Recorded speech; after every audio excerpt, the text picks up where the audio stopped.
বাজি ধরে বলছি, মূলা শাকের এমন একটা ভর্তা রেসিপি থাকলে সেদিন কিন্তু হাঁড়িতে এক মুঠো ভাত থাকবে না।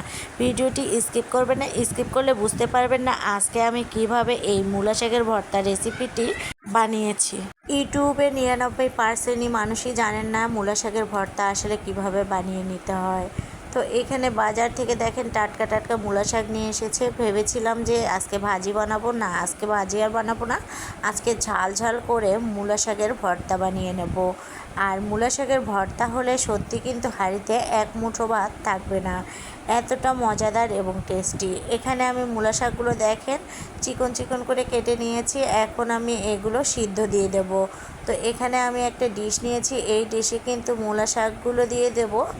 দিয়ে দেওয়ার পরে এখানে আমি দিয়ে দেবো স্বাদ মতো লবণ, এরপরে দিয়ে দেবো হালকা হলুদের গুঁড়া, যাতে যেন ভর্তার কালারটা ঠিকঠাক থাকে। এরপরে 6 থেকে 7টা মরিচের ফালি, পেঁয়াজ কুচি আর দেশি রসুনের কোয়া দিয়ে আমি কিন্তু এখন এগুলো সিদ্ধ দিয়ে দেবো।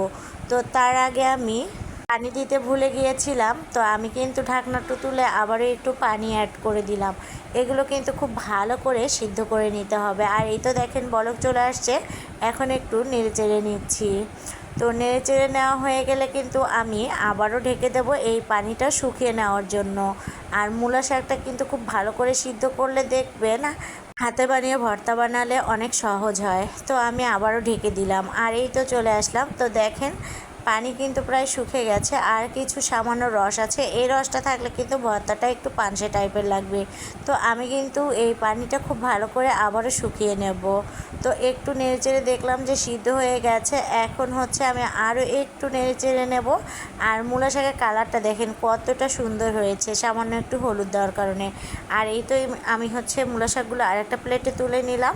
ভর্তা বানাতে যে যে উপকরণ লাগবে আমি এখন সেগুলো ওই ডিশেই ভেজে নেব। এখানে আমি সয়াবিন তেল দিয়ে দিলাম, আপনারা চাইলে সয়াবিন তেলটা ইগনোর করে সরিষার তেল ব্যবহার করতে পারেন।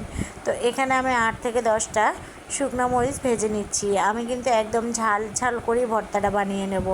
আমার কিন্তু শুকনো মরিচগুলো ভাজা হয়ে গেছে। এখন আমি পেঁয়াজ রসুনগুলো ভেজে নেব।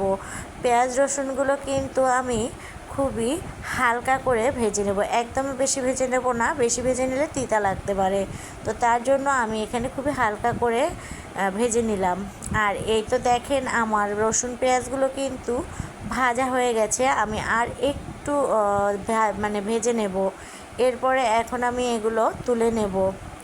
আর তুলে নিয়ে কিন্তু আমি ভর্তাটা বানিয়ে নেব। বাটাবাটি ঝামেলা ছাড়াই যে মূলা শাকের ভর্তাটা এত সহজে বানিয়ে নেওয়া যায়, যা না দেখলে একদম মিস করবেন।